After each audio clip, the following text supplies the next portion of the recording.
नमस्कार दोस्तों, भक्ति दीपमाला में आपका स्वागत है।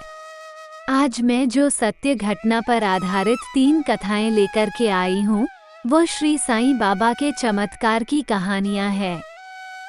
लेकिन इससे पहले मैं आपको साईं बाबा की सत्य घटना पर आधारित कथाएं बताऊं। अगर आप मेरे YouTube चैनल पर नए हैं तो मेरे YouTube चैनल को सब्सक्राइब करें और मेरी वीडियो को लाइक करें। साईं बाबा ने अपना पूरा जीवन फकीरों की तरह जन कल्याण का काम करते हुए व्यतीत कर दिया। आज भी साईं भक्त अपनी हर समस्याओं के समाधान के लिए साईं दरबार पहुंच जाते हैं। साईं बाबा की पूजा के लिए गुरुवार का दिन सबसे खास बताया गया है। इस दिन साईं भक्त भजन कीर्तन के साथ साथ व्रत भी करते हैं। हम आज आपको शिरडी वाले साईं बाबा की ऐसी चमत्कारी कथाएं बताएंगे जिसे पढ़कर और सुनकर आप उनकी महिमा और आशीष का महत्व जान पाएंगे।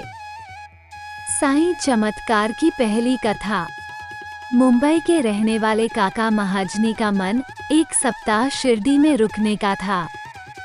पहले दिन जब वो साईं बाबा के दर्शन करने के बाद उनके पास पहुंचा तो बाबा ने उनसे सवाल किया, तुम कब वापस जाओगे?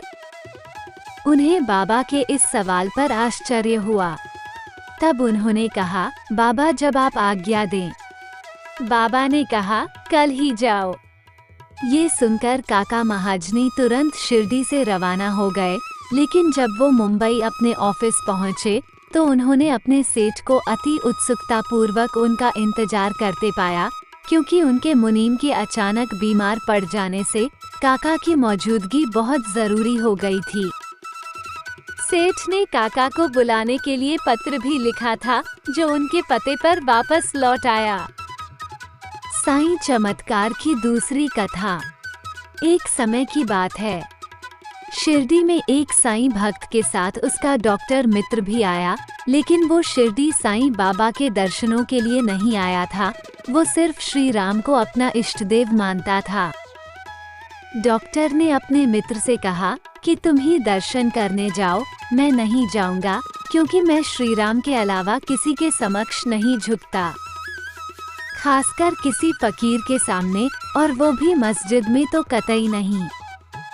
साईं भक्त ने उन्हें समझाया कि वहाँ तुम्हें कोई झुकने के लिए नहीं कहेगा। लेकिन जब वो बाबा के दर्शन को गए तो डॉक्टर ही सबसे आगे जाते दिखे। ऐसा देख सबको आश्चर्य हुआ। उन्होंने सबसे पहले बाबा को प्रणाम किया। जब इस बारे में डॉक्टर से पूछा गया तो उन्होंने बताया कि बाबा के स्थान पर उन्हें अपने प्रिय प्रभु श्री राम के दर्शन हुए और इसलिए उन्होंने नमस्कार किया। लेकिन जब वो ये सब बता रहे थे तभी उन्हें साईं बाबा का रूप पुनः दिखने लगा। साईं चमत्कार की तीसरी कथा। एक दिन बाबा ने 3 दिन के लिए अपने शरीर को छोड़ने से पहले महालसा पति से कहा कि यदि मैं 3 दिन में वापस लौटूं नहीं तो मेरे शरीर को अमुक जगह पर दफना देना।